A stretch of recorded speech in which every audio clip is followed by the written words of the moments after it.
Magsasamba ba kayo ng kaso kay Vice President Sara Duterte given the findings? Meron na po, may nakapile na po tayo. Tapos? Waiting for the resolution of the... So ayan mga pre, may nakapile na daw pong kaso kay Sara Duterte. Ano kayang nararamdaman ngayon ng mga DDS ano? Na kasi ang Vice President kasi wala kasing ano yan. Kumbaga pwede siyang kasuhan. Di katulad ng presidente po, ay hindi mo siya pwedeng kasuhan. Pwede mo na siyang kasuhan pag bumaba na yan pagkapangulo. Pero ang Vice President kasi pwede mo siyang kasuhan kasi wala namang immunity yan. 'Di ba? Yang si Sara Duterte. At ayon po kay Matibag, kinasuhan na po si Sara Duterte. 'Di ba? May kaso na po. So ano kayang magiging reaksyon ngayon ng mga didilis? Sila kaya ay matutuwa? Nako, naisip ko tuloy. Bago matapos ang 2028, nakakulong na sila lahat. Imagine niyo po ito. Si Sara Duterte kinasuhan. Habang may impeachment trial si Sara Duterte. So para bang expected na po natin na pag na-impeach po itong si Sara Duterte, susunod yan, warrant of arrest. Nakukuha niyo po yung punto ko. Kasi hindi na po siya, pag na-impeach po yan, hindi na po siya pwedeng tumakbo sa kahit anong sangay ng gobyerno. Ngayon, yung kaso hahabulin siya.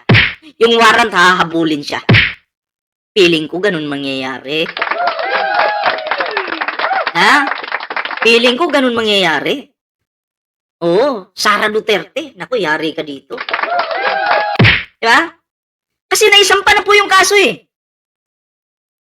Naisampa na. And then yung impeachment trial tuloy-tuloy. And then ayon po sa akin bulang kristal, ay may bulang kristal po ako eh. Ayon po sa ating bulang kristal, si Sara Duterte matutuluyan po talaga ito ma-impeach. Diba?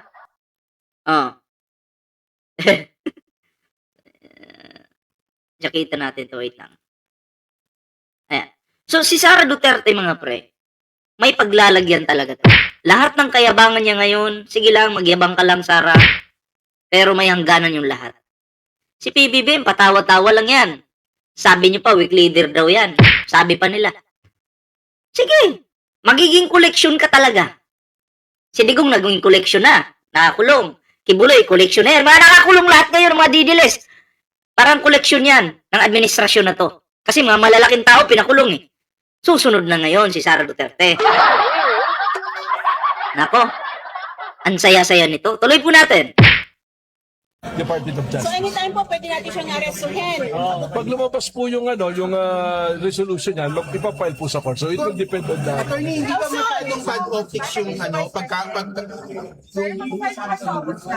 complaint against the Vice President?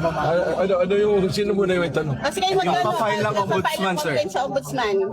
Ano pong ipapile na complaint na nandun po muna tayo sa criminal case muna na pinail namin sa DOJ. So we are awaiting the resolution po. How soon? Well, depende po sa DOJ, but we are awaiting. We're praying na sana po nababas na. Alam mo, naawa ko kay Sara Duterte. Kasi may kaso na sinampahan na pala siya ng kaso.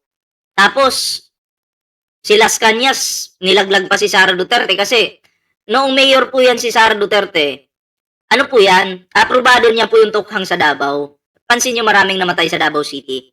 So, ayon po kay Las Cañas, i-aprobado po ito ni Sara Duterte.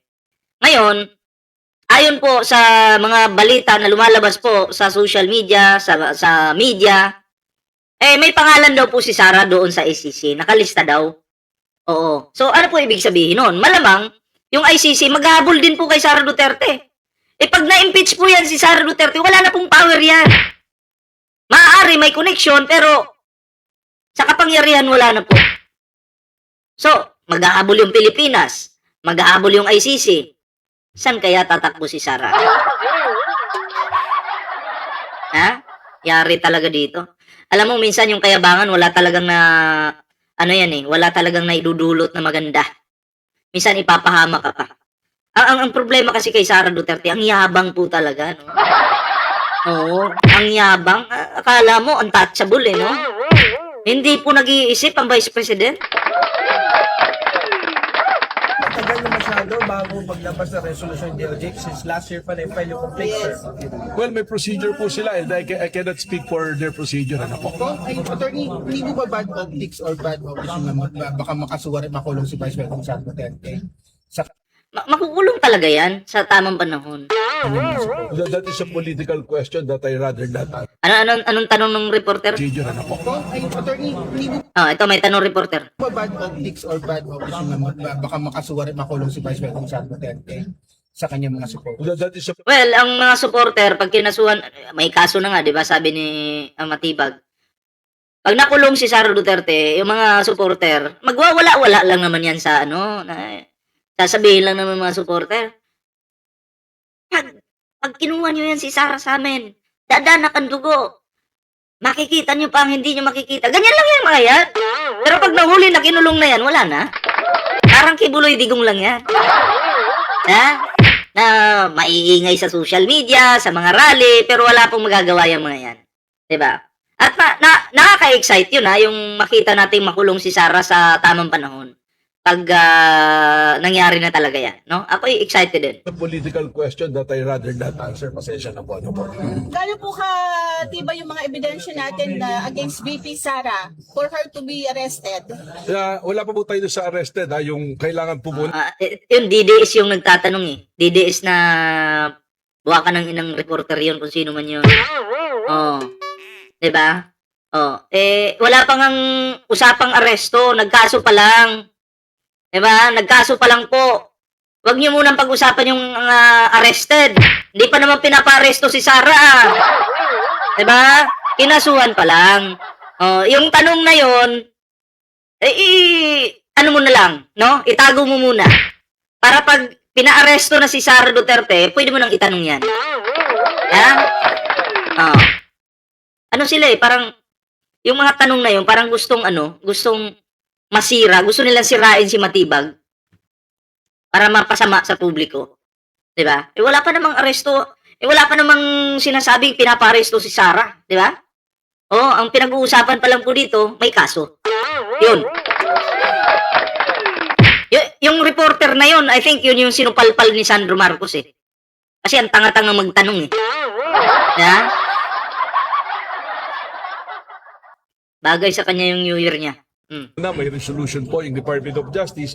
And narinig nyo naman po kanina, we base it on resolution, Memorandum Circular number 20 ng DOJ that there is a reasonable certainty of conviction pag ipinay sa court. Yun na po yung standard na sinunod po natin. Sir, legal opinion nyo, pwede bang makasuhan ng isang incumbent vice president? Yes po, it was already settled in the case of Binay versus Carpio Morales. Ayan pwede bang makasuhan ng isang vice president? Ulitin natin. That there is a reasonable certainty of conviction pag ipinay sa court. Ito yung tanong, pakinggan nyo. Para klaro sa mga didilis Kasi yung mga didilis nag-iisip na bakit daw kinakasuhan yung vice president, untouchable naman daw Ito, panoorin nyo po. Papakinggan nyo. Yun na po yung standard na sinunod po natin. Sir, legal opinion nyo, pwede bang makasuhan ng isang incumbent vice president? Yes po, it was already settled in the case of Binay versus Carpio Morales. Attorney, ba't po nasama yung mga previous Ang alam kong hindi pwede pong kasuhan is yung ating president, no? Kahit sino po yung naging presidente ng Pilipinas, bawal po yung kasi may immunity po yan. Yan. Pero kung vice ka, good luck.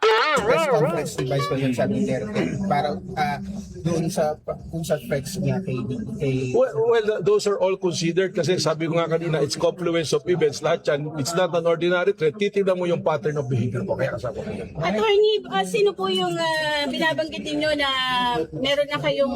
Hindi ko po pwedeng sabihin, narinig niyo naman po. Kasi po, it will bungle their investigation. Are you investigating the VP-SPG?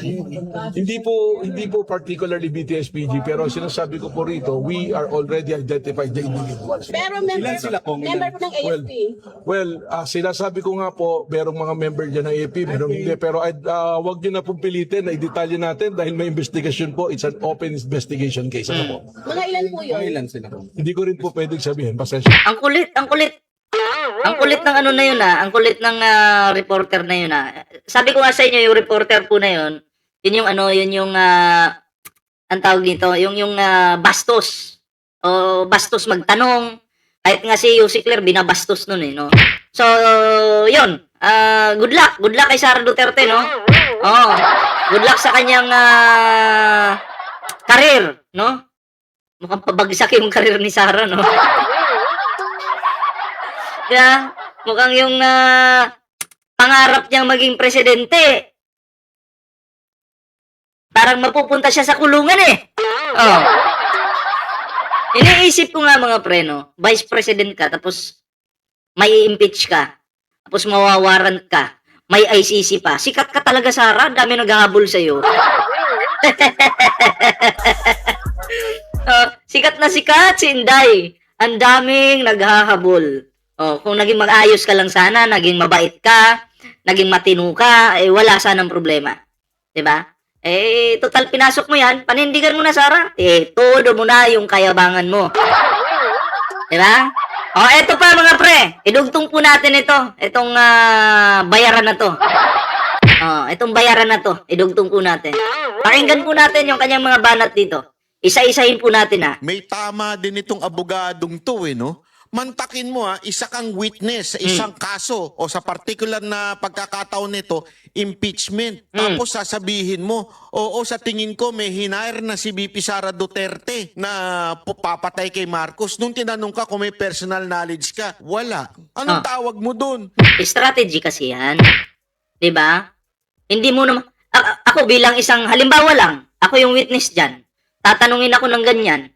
Siyempre, may strategy kasi yung maggigisa sa akin, gagamitan din ako ng strategy niyan. Papasakayin ako sa trip niya. Ngayon ako mag-a-analyze din ako. Sasakyan ko ba o hindi? Kapag sinakyan ko, makakalamang ba ako o hindi? Kapag hindi, gagawa ko ng diskarte ko. Sasabihin ko, but I don't have personal knowledge on that. Pero, nakita naman niya po, no? Na meron talaga yung pagbabanta. Meron. May video. 'Di ba? Pero sa personal knowledge, mukhang wala. Kasi talaga wala naman siya dun sa mismong room na yun eh. 'Di ba? Ano lang yan? Strategy banat bay, bobo ka talaga. Naku. Naturingan ka abogado, hearsay yan. Abogado nga eh. Wala kang personal knowledge, pero kinungklud at inaakusahan mo na yan. Walang personal knowledge, pero may ebidensya kasi. Kahit wala kang personal knowledge dyan, kasi syempre, nangyari lang yan sa internet, no? Nakita ng publiko, wala siyang personal knowledge, pero may ebidensya, tanga. Hindi siya hearsay kasi may ebidensya. May nakita tayo, may nakita siya mismo, di ba? Bubo! Ang ina. Hindi ka ordinaryong nagbibigay lamang ng opinion. Ikaw ay witness sa pag-aakusa kay VP Sara Duterte. Witness nga. Yung ebidensya hearsay ba? Hindi naman, di ba? Malinaw. Pero pagdating kasi sa personal knowledge, dapat nandun ka. So wala siya dun eh. Ano nga naman sabihin niyang meron? Tatanungin ka ngayon nung maggigisa sa'yo dyan, ha? Bakit nandun ka ba? Ay malamang, ang sagot mo wala. Di wala, talo ka. Mawawalan ka ng credibility. Wala na. X na agad. Basic lang yan. 1 plus 1 lang yung banat bay. Bobo ka. Grabe. Ibig sabihin, dapat mapatunayan mo na ikaw ay may personal knowledge. Ay, hindi nga po pwedeng may personal knowledge eh. Kasi wala ka doon. Ano tawag sa'yo? Chismoso, marites. O baka naman, bata ka ni Lacson na mahilig sa marites. Ewan ko lang, ha? Di ba? Ganun sila kababaw mag-isip mga pre. Ganun sila kabobo. Oo. Hindi nila talaga nilalaliman po yung kanilang mga pag-iisip. Tayo nga, basic na nga lang yung mga sagot natin dito. Ganito, bigyan ko kayo idea. Halimbawa, si Digong, nagtitikol, naka-live. Example lang naman po. Di ko naman sinasabing ganun ngayong nangyari. Si Digong nagtitikol, tas naka-live. Tapos ako yung maging witness. Nakita ko, na-record ko lahat. Record ko yan. Tanungin ako ng lawyer, ikaw ba, ballpoint man? May personal knowledge ka ba about sa pagtitikol ni Digong? Malamang sasabihin ko, wala po. Wala naman po ako doon sa pinangyarihan ng pinagtitikulan eh. Diba? Pero, nakita ko po, naka-live. Na-record ko, may link, may screenshots, kompleto po. Nasa akin po yung ebidensya. Diba? So, ganun po yun. Hindi mo pwedeng sabihin may personal knowledge ka. Wala ka naman dun sa lugar eh. Diba? Tangin na talaga. Oh. Hindi nag-iisip itong mga damuhog na to. Naggagaling-galingan nga si Banat Ben, no? Wala talagang utak. Eto, baliktarin natin ngayon. Yung nilalabas yung pulburon video, Banat Bay, ni PBBM, ikaw ba'y may personal knowledge nun? Tanungin kita, may personal knowledge ka ba doon sa pulburon video ni PBBM? Ha? Na sinasabi niyong Pangulo ngayon? Sige, tanungin kita. Ibabalik ko sa iyo ngayon yung tanong ng hayop ka. Sige. Ikaw ba may personal knowledge about doon sa video na yon ni Pangulong Bongbong Marcos? Kaso hindi ka sasagot eh. Sarap mo sanang batuk-batukan no? Para makasagot lang. Diba? Binabalik lang natin yung tanong. Malamang sasabihin nila, wala. Nakita lang din nila sa internet. Kaya nga lang yun, AI talaga yun. Diba? Hindi nga nila nailaban eh. Kasi AI po siya. Diba? So anyway, kayo po, ano po yung inyong opinion dito? Ano po yung inyong reaksyon? Paki-comment naman. Para mabasa po natin yung inyong mga komento. Ayan. Siyempre mga pre, may TikTok po tayo dyan, may Facebook, kompletuhin nyo po yan. Kalembangin nyo po yan mga pre, no? Bahala na kayo dyan.